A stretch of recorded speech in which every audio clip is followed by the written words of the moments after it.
Shalom chez vous. Moi, c'est le pasteur Adassa, votre humble servante. Je viens encore partager avec vous la parole de notre Seigneur Jésus-Christ. Le mardi passé, nous avons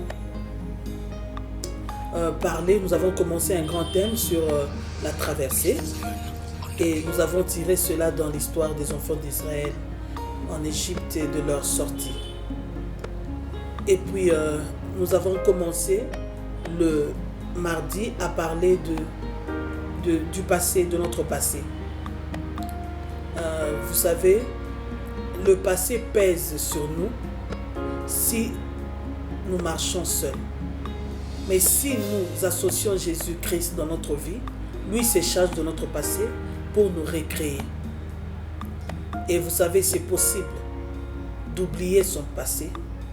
Je ne dirais pas seulement oublier, mais de le prendre, de commencer à puiser dedans des exemples et de force pour affronter l'avenir et les obstacles qui vont se présenter à nous. Et aujourd'hui, nous allons parler de notre deuxième sous-thème sur les obstacles. Parce que dans cette histoire, nous avons tiré trois choses. Il y a le passé, il y a les obstacles, il y a l'avenir. Et aujourd'hui, le vendredi, nous allons parler sur les obstacles. Vous savez, les obstacles, c'est un test pour nous. Vous savez, la mer rouge devant les enfants d'Israël, c'était pas pour les tuer. Chose grave, la mer rouge était devenue danger pour leurs ennemis. Mais pour eux, c'était juste un obstacle. Ce qui peut se présenter obstacle aujourd'hui pour toi, demain, ça sera un tremplin pour toi. Demain, ça peut être un témoignage pour toi. Demain, ça peut être ce qui va te rendre fort. Les obstacles, ce sont les épreuves que nous rencontrons chaque jour dans nos vies. Les enfants d'Israël, devant la mer, ils ont crié à l'Éternel. Et Dieu s'est souvenu et a exaucé leur prière parce que c'était dans le plan de Dieu. Au fait, Dieu voulait leur faire voir jusqu'où il les aimait et combien il était puissant. D'autres choses arrivent dans notre vie. C'est seulement pour que la gloire de Dieu se manifeste. Nous nous souvenons de l'histoire de l'aveugle. Les disciples ont demandé à Jésus, mais pourquoi il est aveugle? Est-ce que ses parents ont péché? Est-ce que Jésus a tout simplement répondu, c'était pour que la gloire de Dieu soit manifestée. Je ne sais pas quel obstacle tu traverses aujourd'hui, mais ce qui est sûr, c'est que la mer rouge avait cédé et le passage a été créé pour que les enfants d'Israël puissent y passer. Donc, quel que soit le niveau de ton obstacle, sois sûr d'une chose, un chemin va se frayer et tu vas passer. Le problème est que ne triche pas devant l'obstacle, ne fouille pas devant l'obstacle, ne cède pas l'ennemi devant l'obstacle. Au contraire, crie à l'Éternel et le Dieu qui crée les chemins dans le désert va créer pour toi et tu vas passer dedans. Parce que c'est un examen, parce que c'est un test, fais-le et sors dedans vainqueur. Vous savez, le diable aime nous vacciner avec ses péchés. Il veut nous faire ressembler à lui. Comme il est le père du mensonge, il veut aussi que nous devenions comme lui. Et devant les obstacles, le diable nous pousse à tricher, le diable nous pousse à trembler, le diable nous pousse à croire que Dieu nous a abandonnés. Essaye de te mettre à la place des enfants d'Israël devant la mer rouge. Essaye de te mettre à la place de la femme qui sert le Seigneur mais qui n'a pas d'enfant.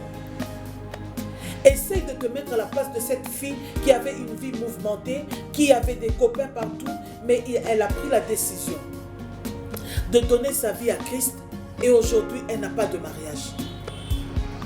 Essaye de te mettre à la place de cette personne qui a reçu Jésus comme Seigneur et Sauveur et qui est chassée de la maison. Essaye de te mettre à la place de ce caissier qui est devant l'argent mais qui choisit de ne pas voler. et tu tombes en plus malade, ou bien tu rentres à la maison, tu trouves ta femme malade, tu étais devant l'argent, tu pouvais prendre, mais tu as refusé et tu reviens, tu trouves un obstacle, tu trouves une épreuve. Mon Dieu, qu'est-ce que je vais faire? Mais tu dois traverser. Ma soeur, tu dois traverser. Mon frère, tu dois traverser. Ne fuis pas l'obstacle. Affronte l'obstacle. Ne contourne pas. Affronte. Le Dieu qui crée le miracle va créer le miracle pour toi et tu vas traverser. Il y a beaucoup d'obstacles dans notre vie. Aujourd'hui, premièrement, nous avons l'obstacle de confinement. C'est un obstacle pour nous. On ne sait plus rien faire. On est en pause. C'est un obstacle de foi. Qui devons-nous croire? Les médecins ou Dieu? La Bible dit qu'il va nous protéger contre les pandémies, contre les épidémies. Qui devons-nous croire? C'est un obstacle qui se présente devant nous. On est là comme ça, confinés dans nos maisons. On a un obstacle pour les cultes. On ne sait plus se rassembler.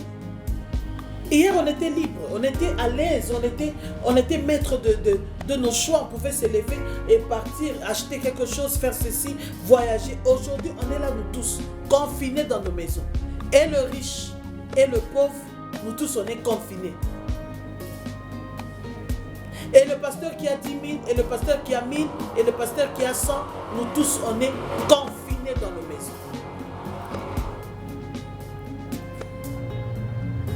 Qui devons-nous croire? Moi, je choisis de croire au Seigneur. Si tu crois, tu verras la gloire de Dieu.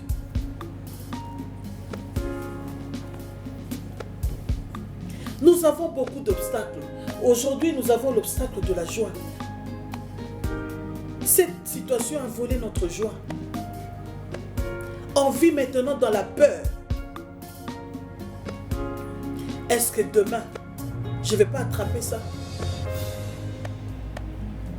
Nous allons traverser.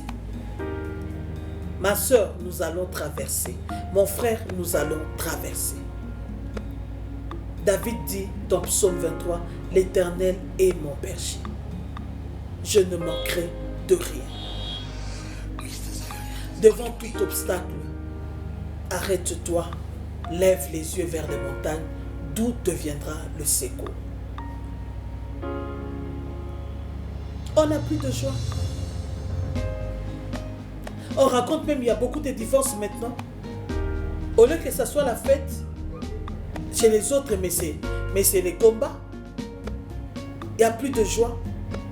On était habitués, maman sort le matin, papa sort le matin, les enfants sortent, on se retrouve le soir, on ne se connaît pas. On m'a raconté l'histoire d'un homme qui a découvert que sa femme mettait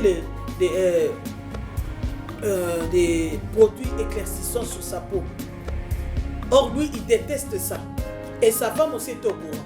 Elle le faisait pourquoi? Parce que le mari, il sort, il part, des fois il dort au travail, il rentre après 2 jours, après 3 jours. Maintenant, là, ils sont là matin, midi, soir ensemble. Et l'homme dit, non, tu m'as déçu. Toutes ces années, ce n'était pas ton thème. Tu vas découvrir des choses auxquelles tu ne t'attendais même pas. À cause du confinement. Il y a d'autres mariages qui vont être restaurés à cause du confinement. Il y a d'autres qui vont devenir des savants à cause du confinement. Il y a d'autres qui vont se faire de l'argent en ce moment. Ne vous en faites pas. Ce n'est pas tout le monde qui pleure en ce moment. Cette situation arrange aussi d'autres personnes. La Bible parle d'Isaac. Cet homme devint riche. Et la Bible ajoute extrêmement riche, mais au moment de la famine. Lorsque les autres cherchaient à manger, lui, il s'enrichissait. Ne sois pas distrait, mon frère. Connecte-toi avec le ciel. Connecte-toi avec le Seigneur. Quel est l'obstacle qui se présente devant toi? Affronte-le. Tu n'as pas d'enfant, oui. Et alors, la vie continue. Moi, j'ai fait 15 ans sans enfant. C'est possible. C'est possible de vivre, de servir le Seigneur sans enfant. Tu n'as pas de mari? Oui. Moi, j'ai perdu mon mari. Mais je continue de servir le Seigneur. C'est possible. Tu crois à l'avenir? Oui. Si tu me poses cette question, je vais te dire oui, je crois à l'avenir parce que j'ai le Seigneur Jésus dans mon cœur. Je sais que s'il m'a protégé hier, il va le faire aujourd'hui et il le fera demain. S'il m'avait béni hier, il va me bénir aujourd'hui, il va me bénir aussi demain. Crois seulement et tu seras sauvé. Jésus a pleuré devant la tombe de Lazare. Il a regardé Marie, il a dit, ne t'ai-je pas dit, si tu crois, tu verras la gloire de Dieu. Quel est l'obstacle qui se présente devant toi? De la famille? Ta famille est pauvre. Oui, ta famille est pauvre, mais ce n'est pas toi qui es pauvre. Toi, tu as Jésus. Tu peux changer cette situation. Quel est l'obstacle qui te fait pleurer? Fais comme David. Lorsque l'enfant était malade, il pleurait. Il jeûnait. Il ne mangeait pas. Il dormait à terre. Il disait, Seigneur, sauve mon enfant. Mais le jour où on lui a appris la nouvelle que l'enfant était mort, qu'est-ce qu'il a fait? Il s'est relevé. Il a porté ses habits royaux. Ses serviteurs avaient peur. Ils se sont dit, cet homme, lorsque l'enfant vivait encore, il se mourait de faim. Et aujourd'hui, l'enfant est mort. Est-ce qu'il ne va pas se tuer? Au contraire, David a mangé et il est parti dans le temple pour remercier le Seigneur. Bien-aimés frères en Christ, aujourd'hui, nous ne savons plus nous retrouver, nous ne savons plus nous rassembler dans nos églises. Mais que ta maison devienne le temple de Dieu. L'obstacle est là. Nous ne devons plus aller à l'église. L'obstacle est là. Nous ne pouvons plus prier. Mais qu'est-ce que nous devons faire? Lèvons-nous, traversons cet obstacle. Commençons à prier dans nos maisons, dans nos chambres, dans nos salons. Prions le Seigneur. Le Seigneur n'entend pas seulement à l'église, même dans nos maisons. Il est là. Prie. Crois à la protection de Dieu. Crois que c'est lui qui agit. Nous avons l'obstacle d'amour. On ne sait plus aimer. On ne sait plus s'aimer. On ne sait même plus s'approcher. 1 mètre. Quel obstacle? On ne sait plus se saluer, se donner la main. C'est un obstacle. Mais nous devons apprendre avec les obstacles, à vivre avec les obstacles. Comment nous allons faire? Ok, je ne sais plus t'approcher, oui, c'est parce qu'il y a la pandémie, tout ça, je risque de me contaminer. Mais je t'aime quand même. Je peux même t'envoyer quelque chose, je peux même t'envoyer un SMS d'amour, je peux même t'envoyer un SMS de réconfort, d'encouragement. Tu peux penser aux autres. Il y a de ceux-là qui vivent du jour au jour. Seigneur, tu me bénis. Ok, maman telle peut manquer à manger en ce moment. En tout cas, ça peut être difficile pour elle. Tu fais un colis et tu envoies chez la personne. Le confinement ne nous interdit pas de faire le bien. Non. Le confinement ne nous interdit pas d'aimer. Le confinement ne t'interdit pas d'intercéder pour les autres. Quel est l'obstacle qui se présente à toi? Qui est là devant toi, qui te fait trembler? Et lorsque tu regardes derrière, tu vois les Égyptiens en train de venir. Que dois-je faire? Toute la nuit, Moïse a imploré le Seigneur. Quel est l'obstacle qui te fait trembler jusqu'à renier ta chrétienté? Quel est l'obstacle qui te fait peur jusqu'à fuir? Aujourd'hui, tu es là, dans ta maison. Le Seigneur te parle. Traverse. Il y a quelqu'un qui a déjà payé le prix pour toi. Toi, il te reste seulement la foi. demande la foi. Lève-toi et avance. Ne sois pas comme Pierre. Il a commencé à marcher sur les eaux. Il a commencé à marcher sur les eaux. Il a commencé à marcher sur les eaux.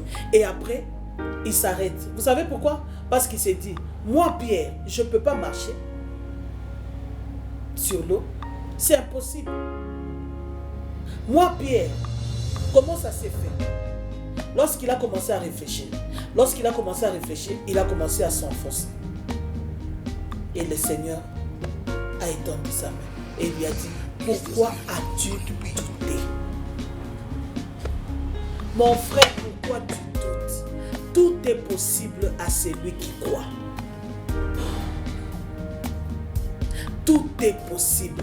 L'obstacle peut se changer en témoignage. L'obstacle peut se changer en escalier. L'obstacle peut se changer en bouclier. L'obstacle peut se changer en victoire. Bien-aimé, lève-toi et traverse cet obstacle. Il y a quelqu'un qui a déjà préparé le chemin pour toi. Et aujourd'hui, le Christ est avec toi.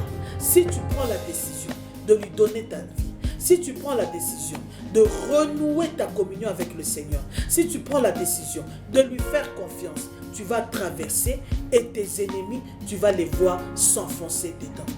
Ton obstacle, toi, tu peux les vaincre, mais les autres, tu ne sais pas ce qui les attend.